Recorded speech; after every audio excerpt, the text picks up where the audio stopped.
Gloria al Señor. Damos gloria a Dios por el ministerio de adoración que con diligencia cada semana nos apuntan a su palabra y nos apuntan a Cristo, nos apuntan al único que realmente merece toda adoración y toda alabanza. Vayan conmigo a 1 Corintios capítulo 4, y hemos estado en esta serie de sermones en 1 Corintios capítulo 4.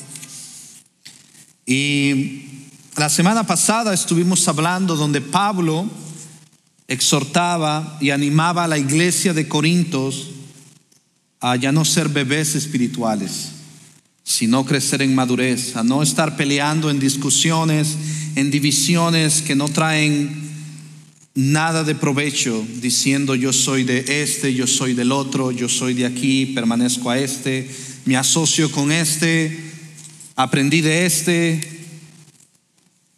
sino que pertenecemos a Cristo y somos de Cristo y vivimos para Cristo y hacemos lo que hacemos porque Él nos permite hacerlo en la muerte en su cruz. Él nos da la gracia en Cristo para que andemos en Él y obremos por Él. Y hoy en 1 Corintios 4 vamos a leerlo, y lo voy a estar leyendo de la versión Reina Valera. Sigan conmigo, 1 Corintios 4 versículo 1. Así pues, tengamos los hombres por servidores de Cristo y administradores de los misterios de Dios. Ahora bien, se requiere de los administradores que cada uno sea hallado fiel.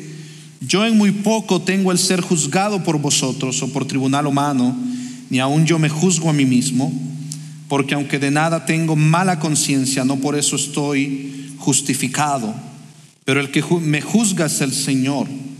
Así que no juzguéis nada antes de tiempo, antes que venga el Señor, el cual aclarará también lo oculto de las tinieblas y manifestará las intenciones de los corazones, y entonces cada uno recibirá su alabanza de Dios. Pero esto, hermanos, lo he presentado como ejemplo en mí y en Apolos, para amor de vosotros, para que en nosotros aprendáis a no pensar más de lo que está escrito, no sea que por causa de uno os envanezcáis unos contra otros. Porque ¿quién te distingue? ¿O quién tienes que no hayas recibido? Y si lo recibiste, ¿por qué te glorías como si no lo hubieras recibido? Ya estáis saciados, ya estáis ricos, sin nosotros reináis, y ojalá reinases para que nosotros reinásemos también juntamente con vosotros. Porque según pienso, Dios nos ha exhibido a nosotros los apóstoles como postreros, como a sentenciados a muerte, pues hemos llegado a ser espectáculo al mundo, a los ángeles y a los hombres. Nosotros somos insensatos por amor de Cristo, mas vosotros prudentes en Cristo. Nosotros débiles, mas vosotros fuertes. Vosotros honorables, mas nosotros despreciados. Hasta esta hora padecemos hambre, tenemos sed, estamos desnudos, somos abofeteados y no tenemos morada fija. Nos fatigamos trabajando con nuestras propias manos. Nos maldicen y bendecimos.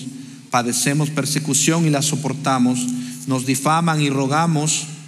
Hemos venido a ser hasta ahora como la escoria del mundo, el desecho de todos. No escribo esto para avergonzaros, sino para amonestaros como a hijos míos amados. Porque aunque tengáis 10,000 años en Cristo, no tendréis muchos padres, pues en Cristo Jesús yo os engendré por medio del Evangelio. Por tanto os ruego que me imitéis.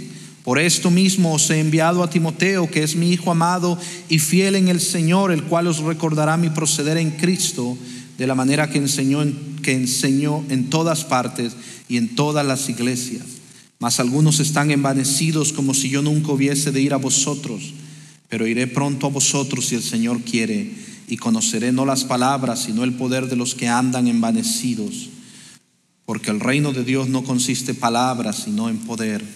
¿Qué queréis? ¿Iré a vosotros con vara o con amor y espíritu de mansedumbre? Vamos a orar. Dios y Padre, te pedimos, Señor, que nos ayudes a crecer, Señor, así como el apóstol Pablo y los pastores, y este sermón hacia los líderes que deben andar en humildad, que deben ser humildes, que deben ser fieles, que deben ser ejemplo a otros para que otros los imiten. Ayúdanos a nosotros también como iglesia, Señor, a recordar eso también, que tenemos que vivir el evangelio y no solamente hablarlo. Tenemos que vivir lo que predicamos, y ayúdanos, Señor. Y todos necesitamos de ti, Señor. Perdónanos porque muchas veces no hemos vivido de acorde a lo que tú nos enseñas, pero tu palabra es viva y eficaz para enseñarnos y para transformarnos, porque no es meramente información, sino transformación que llega a nuestros corazones. Y hoy te pedimos que nos transformes, Señor, que el Espíritu Santo cambie nuestros afectos y deseos, y que comencemos a decir no al pecado cada día, decisión por decisión, sea pequeña o sea grande. Que te tomemos, Señor, en cuenta a ti, que avancemos en santidad cada día de nuestras vidas. Ayúdanos en nuestros hogares, con nuestras esposas, nuestros hijos, en nuestro trabajo, en la iglesia, cómo nos llevamos con nuestros hermanos. Que seamos humildes y ejemplos, Señor, para otros. Ayúdanos. Todo esto te lo pedimos, Padre, en el nombre de Cristo Jesús y por el poder de tu Espíritu Santo. Amén y amén. Primero quiero comenzar con la libertad de ser humildes, y esta es la libertad en Cristo, de liderar en fidelidad y humildad de corazón. Hay una libertad en Cristo de liderar en fidelidad y humildad de corazón. Hemos pensado muchas veces que venir a Cristo es perder nuestra libertad. Se nos ha metido a la cabeza el engaño del mundo que el hacernos esclavos de Cristo es perder nuestra libertad. Lo que se nos ha engañado es que muchas veces el mundo te muestra algo temporal, que te dice: sé tú, cree en ti mismo, no te sientas ni muy bajo. Si tienes baja autoestima, levanta la autoestima con creer en ti mismo. Pero si estás muy acá, dale, porque tú las puedes todas, tú eres el que puede. Y se nos ha vendido esta libertad de que tenemos una libertad, y cuando venimos a Cristo es como que estamos restringidos, es como que no podemos ser libres verdaderamente. Pero el problema es que esa aparente libertad del mundo es destrucción, es destrucción. Pero cuando venimos a Cristo, que es la fuente de todo gozo supremo, la fuente de amor, Él es amor, es una libertad gloriosa. Es una libertad que ya ahora ya no depende de lo que los demás dicen, ya no depende de lo que yo mismo digo, sino que ahora depende de lo que Dios dice y de lo que Él dice en su palabra. Es más, ya no depende de mi corazón, porque la gente te va a decir: mira tu corazón, recuerda, mira tu corazón. Pero la Biblia nos dice: el corazón es engañoso. Y ahora nosotros vemos a Dios y ya no vemos a nuestro corazón, porque nuestro corazón es engañoso, y de nuestro corazón, como dice alguien, es una fábrica de ídolos, que cada día queremos más.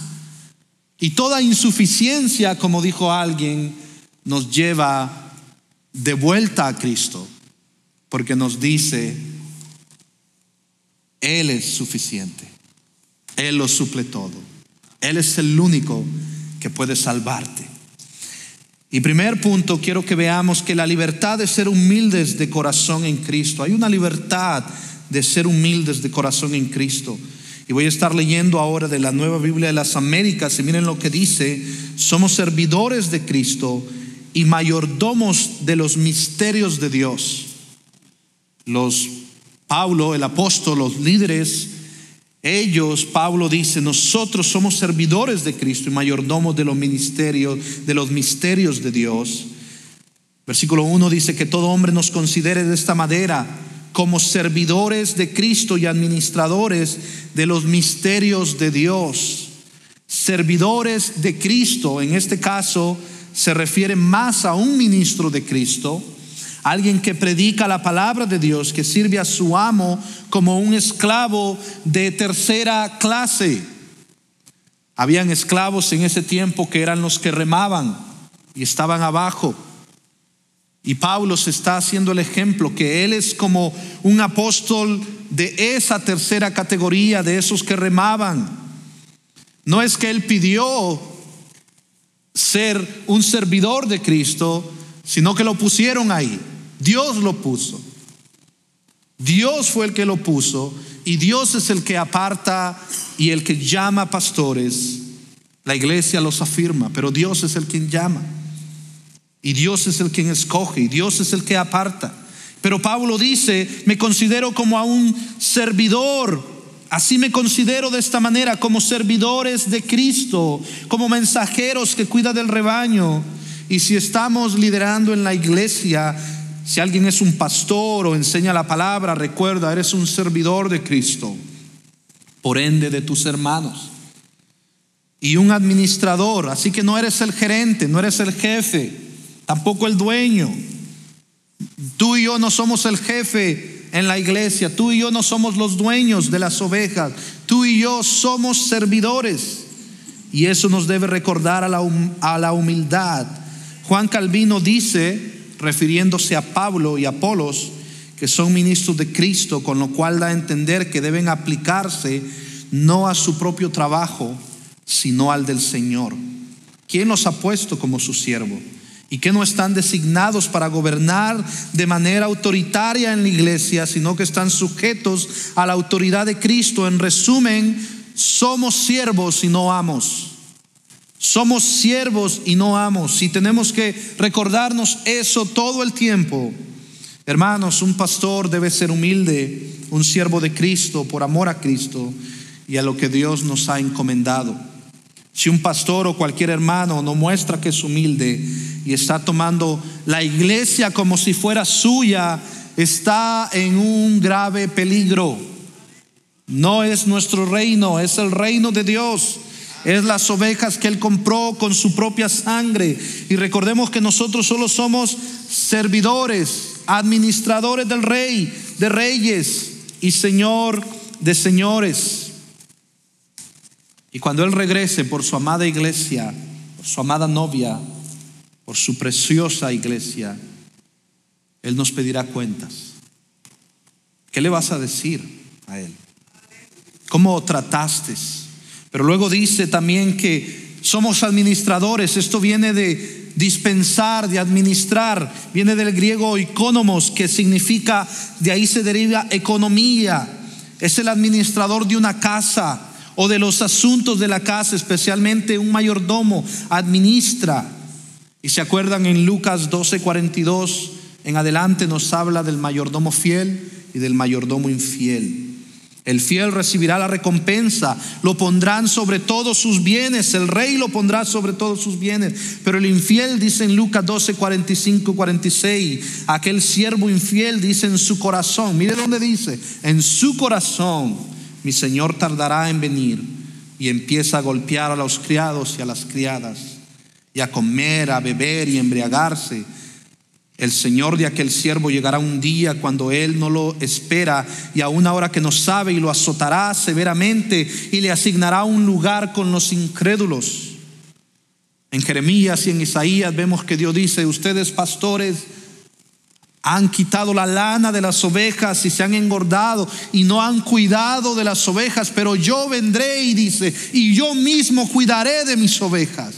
Yo mismo las apacentaré y yo mismo vendaré sus heridas y los cuidaré, porque Él es el que cuida de su iglesia.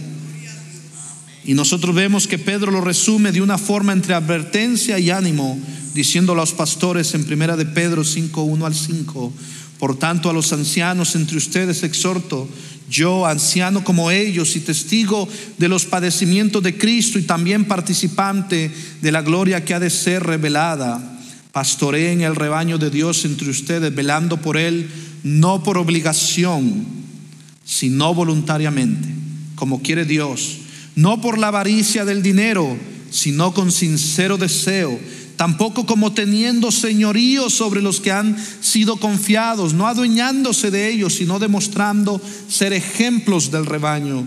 Y cuando aparezca, escuchen, el príncipe de los pastores, Ustedes recibirán la corona inmarcesible de gloria. Asimismo, ustedes, los más jóvenes, estén sujetos a los mayores.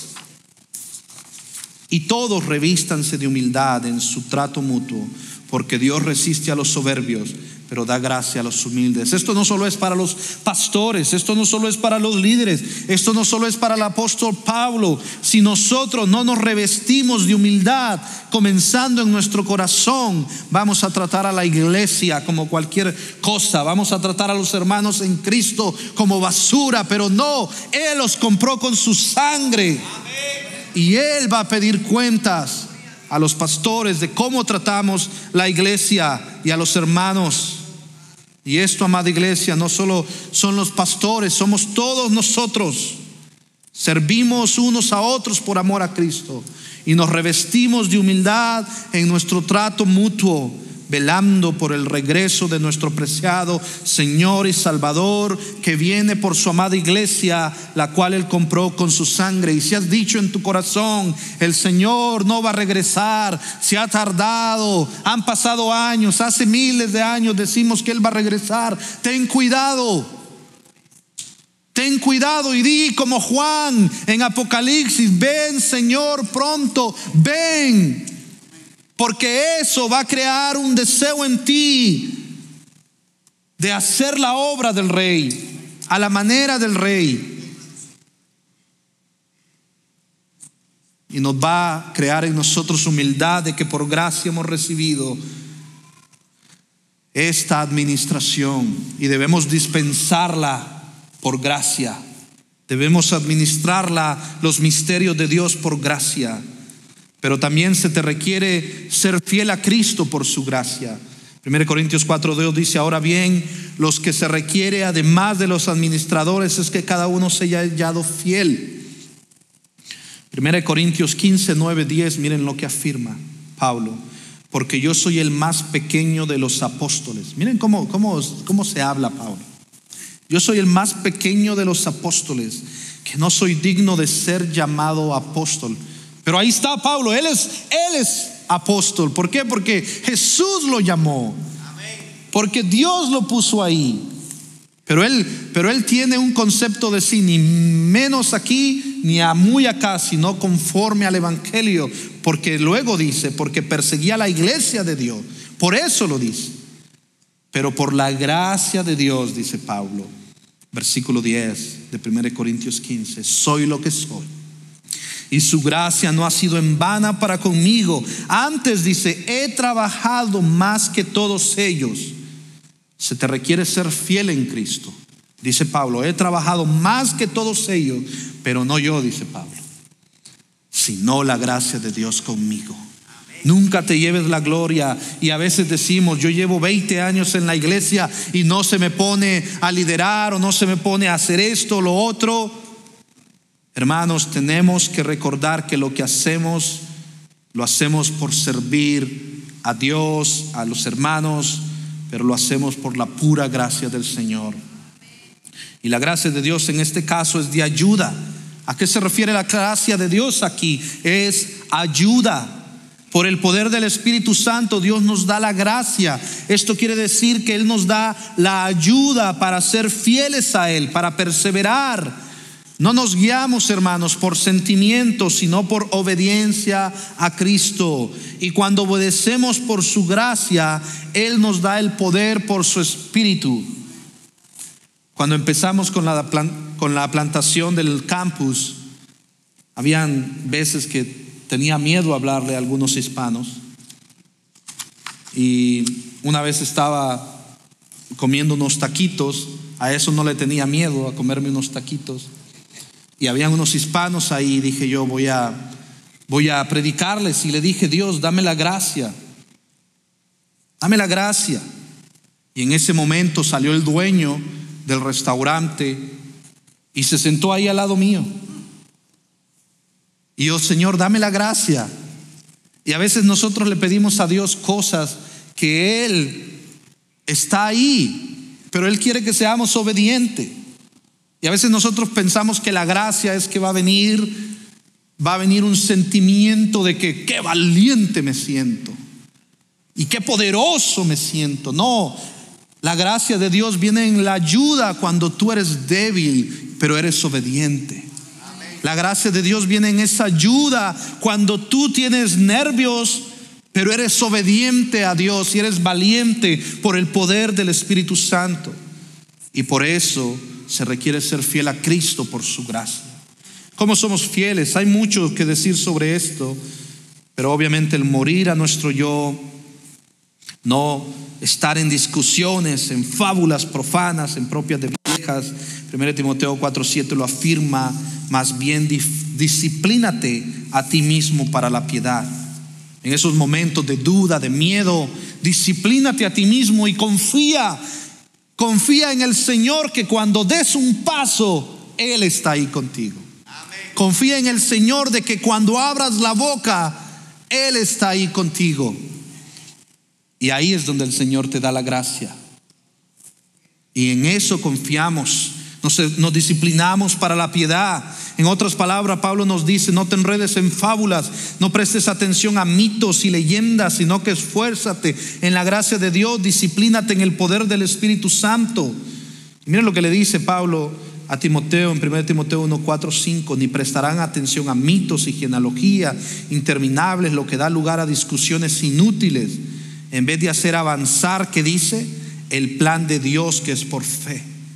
Así te encargo ahora, pero el propósito de nuestra instrucción es el amor nacido de un corazón puro, de una buena conciencia y de una fe sincera.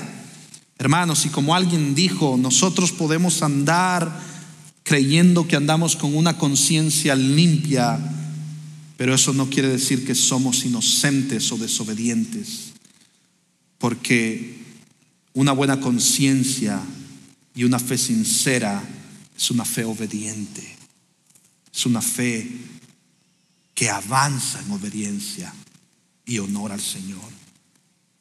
¿Qué se propuso Pablo en 1 Corintios 2:2? Nos recuerda: pues me propuse no saber entre vosotros cosa alguna, sino a Jesucristo y este crucificado. Así que se requiere que seamos hallados fieles por su gracia. Luego también se nos pide que el veredicto final que es válido es el de Dios. El veredicto final que es válido es el de Dios. Y quiero que me escuchen aquí. Una vez leí un libro, y casi la mayoría de lo que voy a decir en este punto es de este libro de Timothy Keller, pero a mí me fue tan liberador cuando lo leí a la luz de la palabra. Hace muchos años leí un pequeño librito que se llama, este librito, La libertad de olvidarse de uno mismo. Y miren lo que dice Pablo antes de que hablemos de esto. 1 Corintios 4, 3, 5 dice: en cuanto a mí, es de poca importancia que yo sea juzgado por ustedes o por cualquier tribunal humano. De hecho, ni aún yo me juzgo a mí mismo, porque no estoy consciente de nada en contra mía. Pero no por esto estoy sin culpa, pues el que me juzgue es el Señor. Aunque su conciencia es limpia, dice Pablo, no por esto estoy sin culpa. La conciencia limpia no nos hace inocentes, somos culpables, todos pecadores. Mucha gente ha hecho cosas en nombre de Dios con conciencia limpia y han matado cristianos. Así que tenemos que honrar a Cristo y obedecer a Cristo. Y en este sentido, hermanos, aquí vemos un Pablo humilde, no se cree menos de lo que es, tampoco se ha inflado de orgullo. Pablo sabe quién lo juzga, es Dios, y nos da una perspectiva valiosa del veredicto final, de que el que nos juzga es Dios. Y aquí es donde entra Timothy Keller, y él, mientras leí este libro, él hace un análisis sobre nuestro orgullo insaciable. Y él comenta que en una entrevista a Madonna es una cantante secular, en la revista Vogue de hace un tiempo, en la que hablaba de su carrera, esto fue lo que dijo ella. Miren lo que dijo ella: mi motivación en la vida viene de un temor a ser mediocre. Eso siempre me impulsa, me abro paso a través de un periodo así y descubro que soy un ser humano especial, pero después siento que sigo siendo mediocre y poco interesante a menos que haga otra cosa. Porque aunque me he transformado en alguien importante, todavía tengo que probar que soy alguien importante. Mi lucha nunca terminó y sospecho que jamás lo hará. Versículo 3 y versículo 4 dice: en cuanto a mí es de poca importancia que yo sea juzgado por ustedes o por cualquier tribunal humano, dice Pablo. Es más, dice, es de poca importancia que ustedes me juzguen a mí. Es más, ni yo mismo me juzgo. ¿Qué quiere decir Pablo con esto? Y aquí es donde Timothy Keller nos dice, la palabra traducida juzgado aquí tiene el mismo significado que veredicto. Es aquello que anhela Madonna, ese veredicto o sello de aprobación tan esquivo. Pablo no mira a los corintios ni a ningún tribunal humano para el veredicto de que es alguien. Su identidad no depende del veredicto de ustedes hacia mí, ni de él mismo, sino de Dios. Su identidad de cristiano, de un apóstol, depende de Dios. Así que lo que Pablo les decía a los corintios es que no le importaba lo que pensaran de él, no le importaba lo que nadie pensara de él. Es más, su identidad no lo debía nada a lo que otros decían. La verdadera humildad del evangelio significa dejar de conectar cada experiencia y cada conversación conmigo mismo. Te vas a consumir si cada cosa crees que se trata de ti. Es más, significa dejar de pensar en mí, la libertad de olvidarse de uno mismo, ese bendito descanso que solo viene al olvidarse de uno mismo. Esta es la humildad del evangelio, una bendita amnesia de uno mismo, no pensar más de mí mismo como en las culturas modernas, ni menos como en las culturas tradicionales, sencillamente pensar menos en mí. ¿Y cómo consigue Pablo esta amnesia de sí mismo? Y Timothy Keller explica, nos lo dice, pero tenemos que mirar con cuidado. Primero expresa: no me importa lo que ustedes piensan, pero tampoco me importa lo que yo pienso. En otras palabras, no busque el veredicto en ellos, ni lo busque en sí mismo. Después señala: no estoy consciente de nada en contra mía, mas no por eso estoy sin culpa. La palabra traducida sin culpa aquí viene de justificarse, que lo vemos en Romanos, del griego dikaio, que justificado significa declarado justo. Él sabe que ha sido justificado. La palabra justificar es la misma que usa en todos Romanos y en Gálatas, y aquí está Pablo diciendo que incluso si su conciencia está limpia, eso no lo justifica. Tu conciencia limpia no puede perdonar tus pecados. Tu conciencia limpia no te puede justificar. El único que te puede justificar es la justicia de Cristo. Cuando tú te arrepientes de tus pecados, los confiesas, los dejas y sigues a Cristo y confías en Cristo. Así que una conciencia limpia no te puede justificar, porque Madonna, alguien famosa con mucho dinero, lo tiene todo, aparentemente se sentía menos importante. Siempre hay que buscar algo más y algo más. Y el veredicto es: ¿qué dice la gente de mí? ¿Qué dice la gente? ¿Qué dice yo de mí mismo? Me veo al espejo y no me gusta lo que veo. Me veo al espejo y no me gusta lo que veo. Pero aquí Pablo quiere hacernos libres de que no se trata de lo que diga la gente ni yo mismo. No quiere decir que andamos en una vida de libertinaje, de pecado, sino que quiere decir, cuando alguien viene y me critica y me dice, hermano, estás en pecado, eso no va a tambalear mi identidad y me va a consumir, sino que eso me va a hacer decir: gracias, gracias, gracias por decírmelo, porque ahora corro a Cristo y pido perdón. Y si alguien viene y te dice: hiciste un buen trabajo, eso no te va a inflar.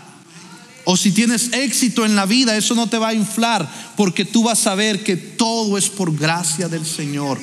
Y tú y yo lo que hacemos es por el puro gozo de agradecer a nuestro Salvador Y esa es la libertad. Lo que Pablo está buscando, lo que Madonna está buscando, lo que todos estamos buscando es un veredicto final de que somos importantes y valiosos. Para Pablo el juicio se acabó, está fuera del tribunal. Se fue, se terminó, porque el veredicto supremo ya llegó. ¿Y cómo puede ser esto? Porque somos salvos, porque el Hijo, el justo, Cristo Jesús el justo, tomó el juicio que nosotros merecíamos. Tomó y fue en la cruz condenado y murió la muerte que nosotros teníamos que morir. Y por eso es que nosotros podemos ser libres de no querer la aprobación del hombre, de no amar la aprobación del hombre, de no anhelar el éxito humano sobre todas las cosas. Es bueno esforzarse, estudiar, trabajar, anhelar cosas, pero si eso te consume, te destruirá, porque lo que nosotros queremos es a Cristo, conocerlo a Él, predicarlo a Él, amarlo a Él. Somos salvos por gracia a través de la fe en Cristo Jesús. Ahora no hay condenación para los que están en Cristo Jesús, los que no andan conforme a la carne, sino conforme al Espíritu, dice Romanos 8:1. Esto quiere decir que cuando alguien te dice algo, eso no te consume. Antes, hermanos, alguien te decía algo y ibas a tu casa y como que no había esperanza, como que el mundo se había acabado. Pero ahora recibe la crítica, recibe de acuerdo a la palabra, y tú dices: yo podría ser peor que eso que el hermano dijo, y si hay algo ahí, voy a pedir perdón, voy a perdonar. Y si me dijo algo que me quiere hacer sentir muy mal, bueno, en Cristo Jesús yo era lo peor, dice Pablo, pero por gracia soy lo que soy. Y ahora me esfuerzo, no yo, sino la gracia del Señor. Entonces vemos a la luz del Evangelio, somos declarados justos en Cristo, y ahora caminas en el milagro de la salvación, esforzándote en su gracia. Ahora Dios está complacido en ti, en el amado Hijo. El veredicto es: tú eres mío si estás en Cristo. Si estás en Cristo genuinamente, eres de Él. Pero si no estás en Cristo y hoy estás aquí, arrepiéntete de tus pecados, confía en Él, confía en Él. ¿Cómo? Porque Jesucristo fue juzgado en su lugar. Pablo por eso es libre, porque Jesucristo fue juzgado en su lugar, fue al tribunal, lo juzgaron, lo azotaron, lo juzgaron. ¿Por qué? Porque fue nuestro sustituto. Él aceptó la condenación que nosotros merecíamos, enfrentó el juicio que debería ser nuestro para que nosotros no tuviéramos que enfrentar más juicios. Así que sencillamente debo pedirle a Dios por lo que el Señor Jesús ya hizo. Entonces, cuya opinión cuenta, me mira y me considera más valioso que todas las joyas de la tierra. Eres valioso para el Señor en Cristo. Eres valioso y valiosa para el Señor en Cristo. Y esto nos hace humildes. No debe de hacernos creernos la gran cosa, porque no es nuestra justicia, es la justicia de Él. Es la justicia de Él. Pero por el otro lado nos hace no juzgar tampoco.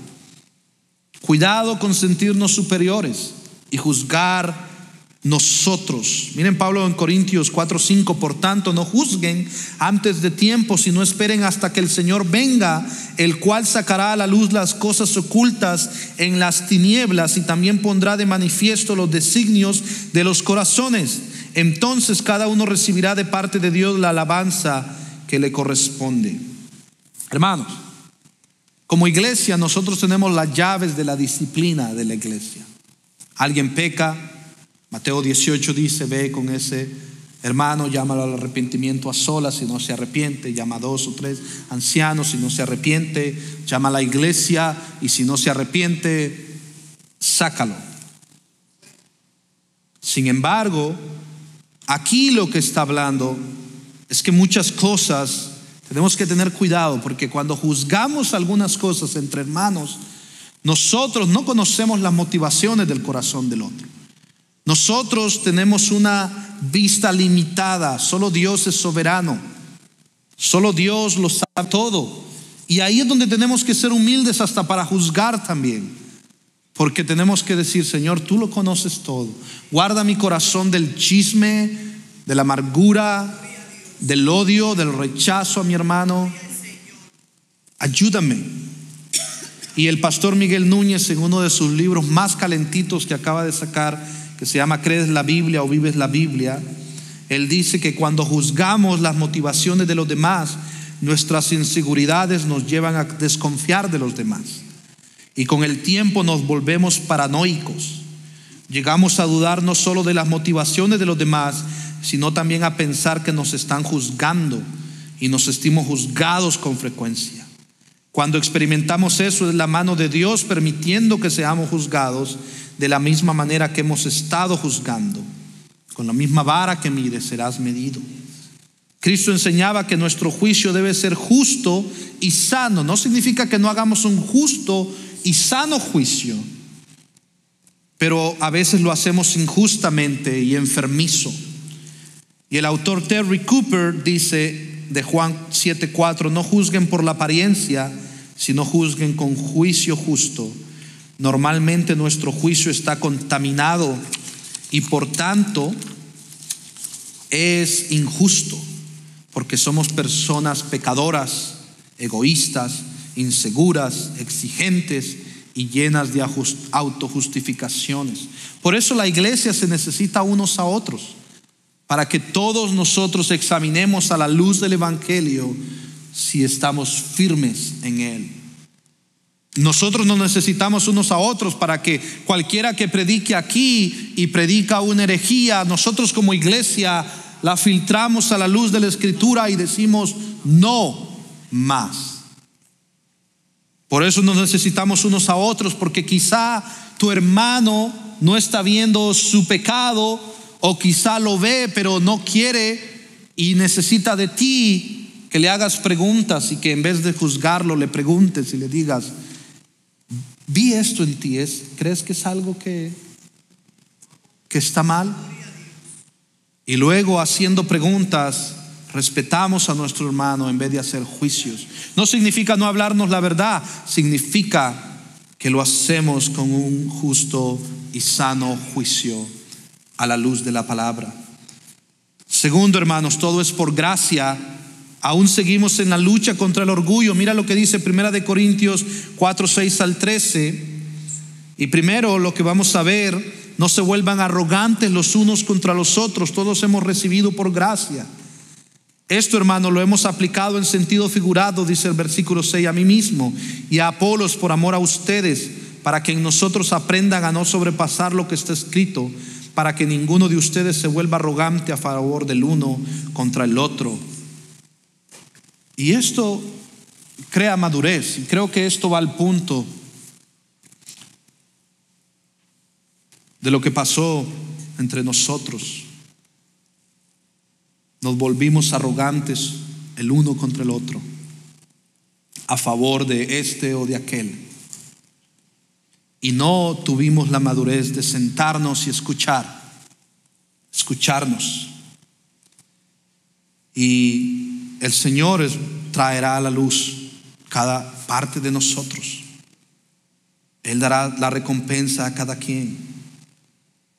Y de ahora en adelante, que seamos conocidos por caminar en la verdad y por andar en el amor, no siendo arrogantes. Un mandamiento nuevo les doy, dijo Jesús: que se amen los unos a los otros como yo los he amado, así también se amen los unos a los otros. En esto conocerán que son mis discípulos, si tienen amor los unos a los otros. No si se juzgan los unos a los otros, si se muerden y se consumen, sino si se aman los unos a los otros. 1 Corintios 4:7 dice: porque ¿quién te distingue? ¿Qué tienes que no recibiste? Y si lo recibiste, ¿por qué te jactas como si no lo hubieras recibido? Todo regalo, hermano, toda habilidad. Si tú eres un excelente albañil, carpintero, electricista, si eres un pastor, si eres un líder de grupo de comunidad, alguien que canta. ¿Qué te hace mejor que otro eso? Si tú lo recibiste del Señor, lo recibiste de Él, ¿por qué te jactas como si no hubiera sido un regalo de Dios? ¿Acaso no recuerda Santiago que todo don perfecto procede del Padre de las luces? Todo regalo procede de Él. Mi papá murió hace 2 años de alcoholismo, y cuando entendí esto, por la pura gracia y misericordia del Señor, porque yo tenía rencor contra Él en mi juventud por su alcoholismo, y solo el Señor pudo hacer un cambio en mí y me pudo hacer ver y reconocer que si no fuera por la gracia de Dios, yo podría ser el alcohólico que camina en la calle, o podría ser el adicto que anda allá afuera, o podría ser el hombre más ladrón o avaro que podría existir si no fuera por la gracia de Dios. Y si tú estás aquí hoy bien vestido y no tienes un vicio, ¿qué te distingue de los demás si no lo recibiste por la pura gracia del Señor? ¿Qué te hace eso más sabio que los demás? Y eso nos humilla porque es el Evangelio. No servimos por competencia para ver quién es la iglesia con más conocimiento bíblico, porque si lo tenemos y si lo hemos recibido es por la pura gracia del Señor. Y si tenemos más personas o menos, ¿qué nos distingue eso si es por la pura gracia del Señor? O si somos más de sana doctrina y si tenemos algo es por la pura gracia del Señor. O si corregimos algo o nos esforzamos en la gracia, al final es por medio de Él y para gloria de Él. Y si Dios llama a unos pastores, a otros evangelistas, a unos da diferentes dones y habilidades, o a otros, eso es por la gracia de Dios. Y nos debemos gozar en las habilidades y dones de otros, llorar con los que lloran, alegrarnos con los miembros que son honrados. Nosotros los hispanos somos buenos para llorar con los que lloran, porque venimos de situaciones difíciles, pero nos cuesta alegrarnos con los que son honrados. Somos muchas veces competitivos, envidiosos, y le he pedido perdón al Señor muchas veces de eso, y que el Señor nos ayude a que nos alegremos con los demás que tienen habilidades distintas a las que tú y yo tenemos, y que edifiquemos unos a otros, porque el amor edifica. Y en esto recordamos que nos lleva a la cruz de Cristo, nos lleva a la cruz de Cristo. Alistair Begg, en un poderoso mensaje, en uno de los mejores que he escuchado de él, El poder y el mensaje de la cruz, que se predicó en la Conferencia Nacional de Predicación Inaugural en la Universidad de Baylor en el 2019, dijo esto, hablando del ladrón en la cruz: esa es la única respuesta, esa es la única respuesta. Y si no me predico el Evangelio a mí mismo todo el día y todos los días, entonces comenzaré a confiar en mí mismo, confiar en mi experiencia, que es parte de mi caída como hombre. Si quito los ojos de la cruz, solo puedo hablar de su eficacia de labios para afuera, mientras al mismo tiempo vivo como si mi salvación dependiera de mí. Y tan pronto como vayas ahí, te conducirá a una desesperación o a una clase horrible de arrogancia. Y es solo la cruz de Cristo la que trata tanto con las terribles profundidades de la desesperación como la pretenciosa arrogancia del orgullo del hombre, que dice: sabes, yo puedo resolverlo y lo estoy haciendo maravillosamente bien, mírame. Tengamos cuidado cuando hemos empezado a pensar que lo hemos logrado, que hemos llegado, porque ahí, cuando empieza el orgullo, empieza la caída del hombre. En esta tierra también el triunfalismo engreído no es de acorde con el cristianismo bíblico. Un triunfalismo engreído no es de acorde con el cristianismo bíblico. Mira lo que sigue diciendo el 8: ya están saciados, ya se han hecho ricos y ya han llegado a reinar sin necesidad de nosotros. Ojalá hubieran llegado a reinar para que nosotros reináramos también con ustedes. Porque pienso que Dios nos ha exhibido a nosotros los apóstoles en último lugar como a sentenciados a muerte, porque hemos llegado a ser un espectáculo para el mundo, tanto para los ángeles como para los hombres. Nosotros somos necios por amor de Cristo, pero ustedes prudentes en Cristo. Nosotros somos débiles, pero ustedes fuertes. Ustedes son distinguidos, pero nosotros sin honra. Hasta el momento presente pasamos hambre y sed, andamos mal vestidos, somos maltratados y no tenemos dónde vivir. Nos agotamos trabajando con nuestras propias manos. Cuando nos ultrajan, bendecimos. Cuando somos perseguidos, lo soportamos. Cuando hablan mal de nosotros, tratamos de reconciliar. Hemos llegado a ser hasta ahora la basura del mundo, el desecho de todo. Pero los corintios querían seguir en los primeros asientos, en las primeras filas, siendo distinguidos, que yo soy de que yo tengo este conocimiento, que yo tengo este poder, que yo tengo este dinero, que yo tengo esta fama, que yo soy alguien. Pero Pablo dice: nosotros los apóstoles se nos ha dado el sufrir, se nos ha dado el morir por Cristo, se nos ha dado el ser ante el mundo, somos de burla. Ante el mundo se burlan de nosotros. Pero eso no es nuevo, hermanos, porque Cristo nos dio ejemplo. Él murió hasta la muerte. Él dio su vida en la cruz para salvar a pecadores como tú y como yo. Para salvar a pecadores como tú y como yo. Y el teólogo Anthony Tisselton dice en su comentario algo muy fuerte: los apóstoles todavía luchan como gladiadores en la arena, condenados a muerte. Los gladiadores en ese tiempo los mataban a los cristianos, les tiraban animales que se los comieran, los azotaban, les ponían lanzas, los mataban, y la gente allá bebiendo, riéndose.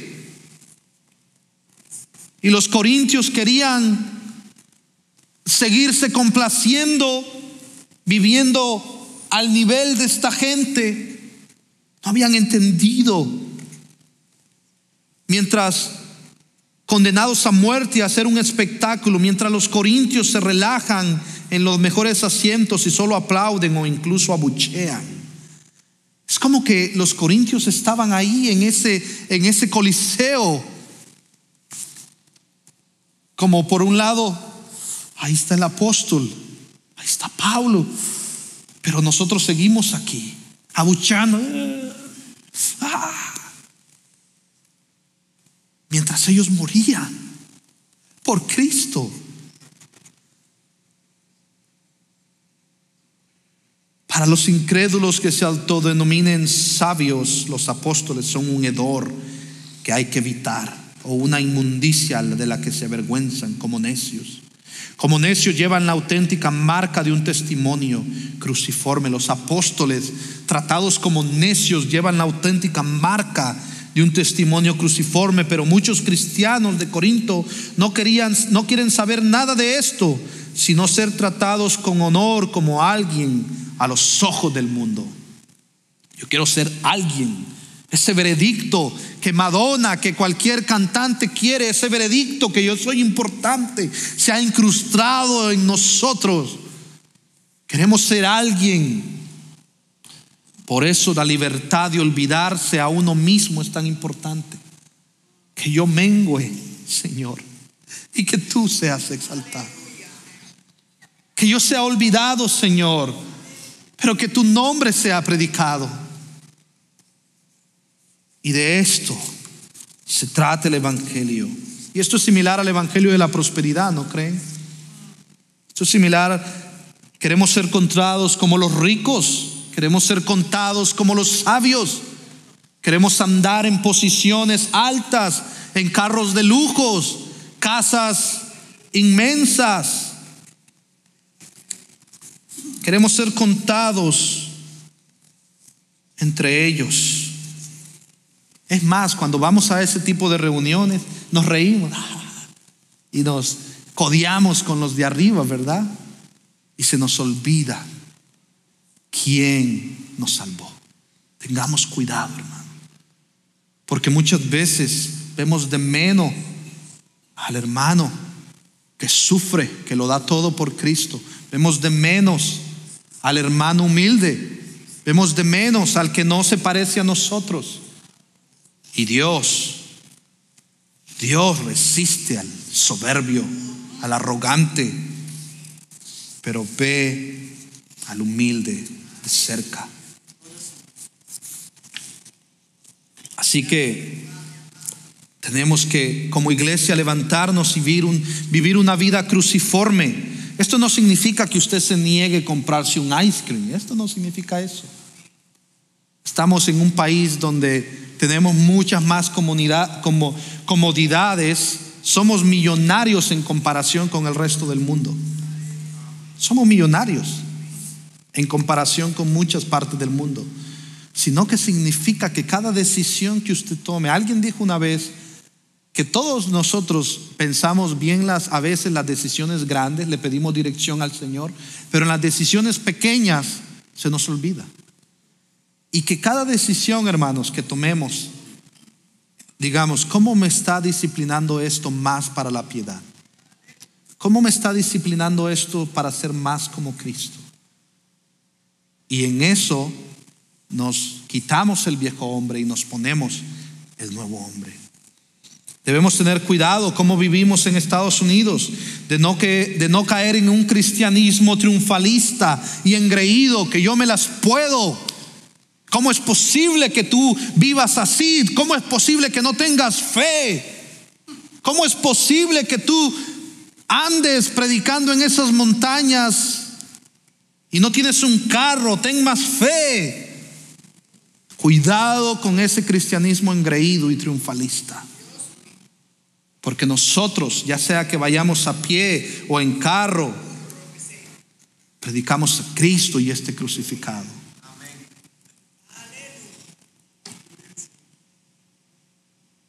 Un cristianismo que tiene miedo al sufrimiento y que anhela la comodidad, sobre todo viendo a otros cristianos predicar a Cristo. Pero a nosotros, ya se me fue el tiempo y me queda un punto. Cuidado, hermanos, con un cristianismo de ser espectadores como los de Corinto, de ser espectadores y de estar ahí codeándonos con el mundo y nada más viendo cómo destruyen y cómo los demás cristianos hacen la obra del Señor. Cuidado con ese cristianismo. No somos consumidores, somos la iglesia del Dios viviente que avanza predicando el evangelio, cueste lo que cueste. Que Dios nos ayude a no ser así, que por amor a Cristo lo sufrimos todo. Un día reinaremos con Cristo, pero todavía no estamos ahí. Pablo le dice: avísenme si ya están reinando. Avísenme si ya están reinando, porque pareciera, ¿verdad? Pareciera que ya están reinando. Avísenme, porque yo aquí estoy, miren, sufriendo. Aquí ando en muerte, a espada. Me han traicionado los mismos hermanos. Me han apedreado, pero ustedes, parece que ustedes... todo está bien, avísenme. ¿Cuándo fue eso? Y Pablo irónicamente les dice esto. Pero todavía no estamos ahí. Él ya está reinando. El ya y el todavía no, el reino inaugurado. Él ya está reinando y reina con gloria y poder. Él ascendió, Él está a la diestra de Dios Padre. Pero al mismo tiempo nosotros seguimos en ese proceso de santificación. Ya somos santos, pero seguimos en ese proceso de santificación. Y Él nos promete sufrir, pero también nos promete que no nos va a dejar. Nos promete que estará con nosotros todos los días hasta el fin.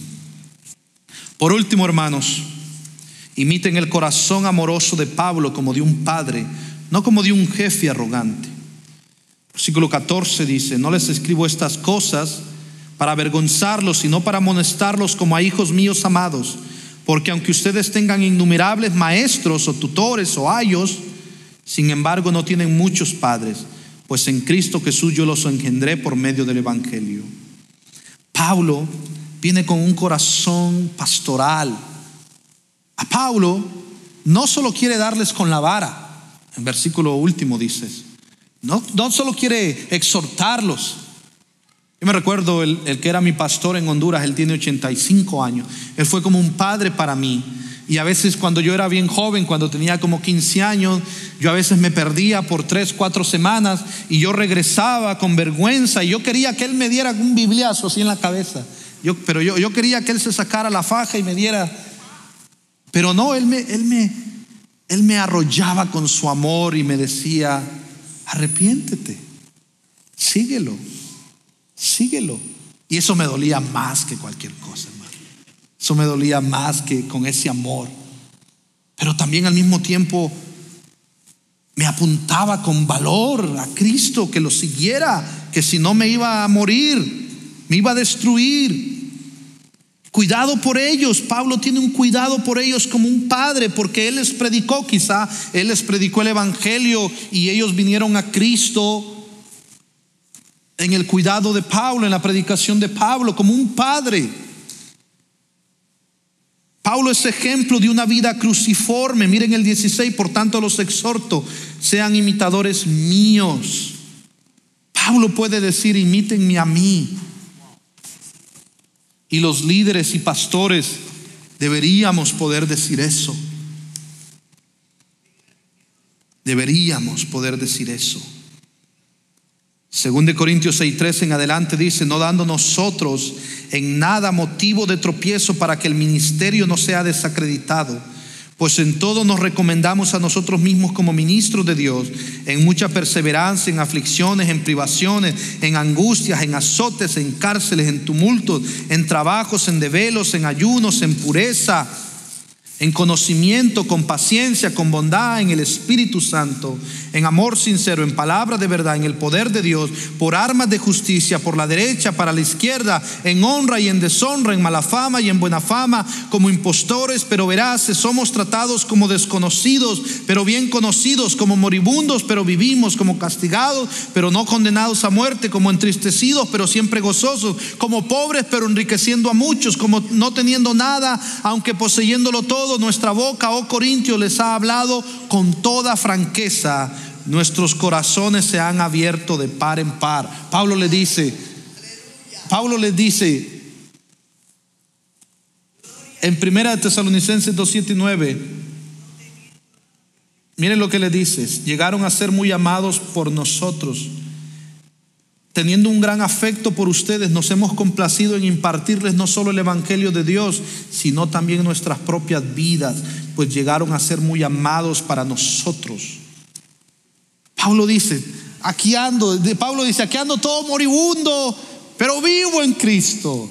Mi cuerpo se desgasta, dice Pablo, pero mi espíritu arde por la gloria de Dios, por el avance del evangelio y para que ustedes sean más como Cristo. Y Pablo dice: me preocupo por su bienestar, y él es sensible. Pero Pablo pone la cruz sobre todo lo demás, no su poder, sino la cruz.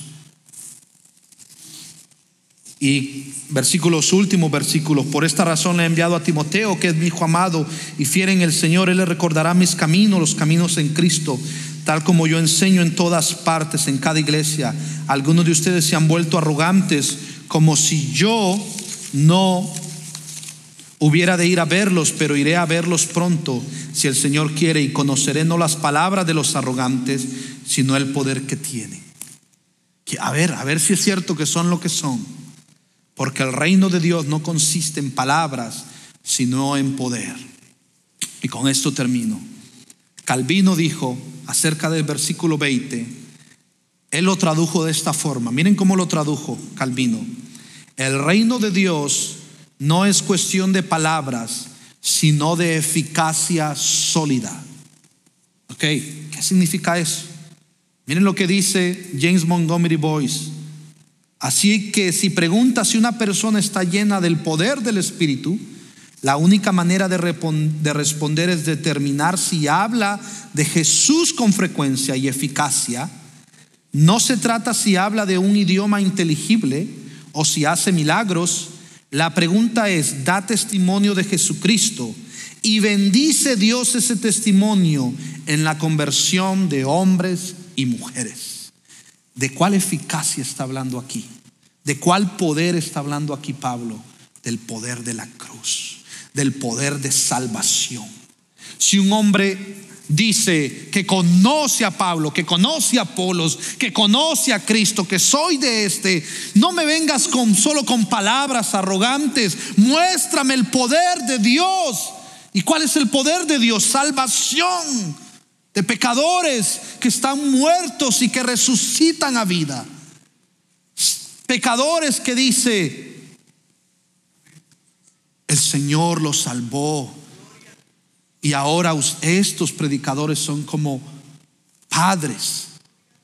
Hermanos, y aquí no se robamos la gloria a Dios. No somos como esos pastores de la prosperidad que exigen que les llamen padres. Cuidado con eso. No, aquí nosotros es como a padres con un amor entrañable. Cuidamos de las ovejas y no somos indiferentes. Usted sabe cuál es, hermanos. ¿Qué quieren? Dice Pablo para terminar. ¿Iré a ustedes con vara o con amor y espíritu de mansedumbre?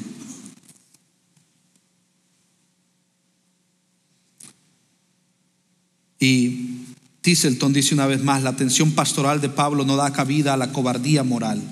Resolverá sus problemas si no le queda otra opción, pero su sensibilidad pastoral lo hace reacio a arriesgarse a derribar algo cuando su objetivo es construir.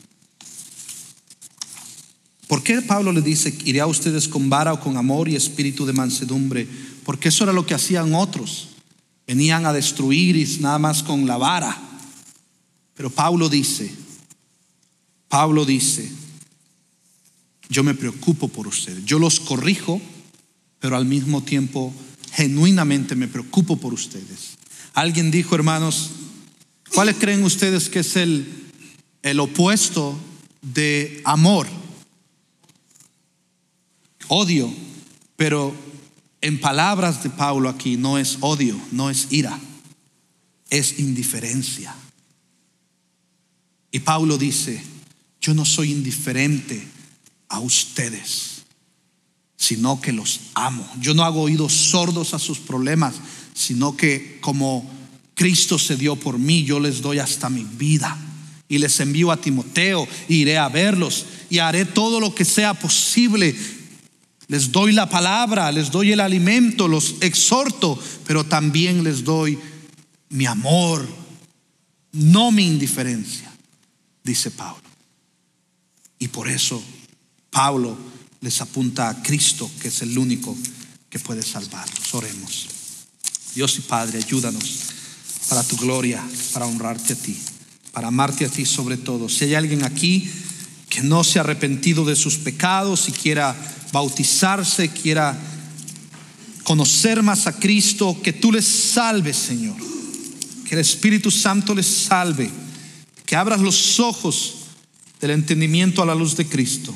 Y que como iglesia avancemos en valentía, en el poder de la resurrección, pero también avancemos en humildad, no arrogantes, porque la arrogancia no queda en un cristiano, sino que vivimos por gracia a través de la fe en Cristo y por amor a los escogidos. En el nombre de Jesús. Amén.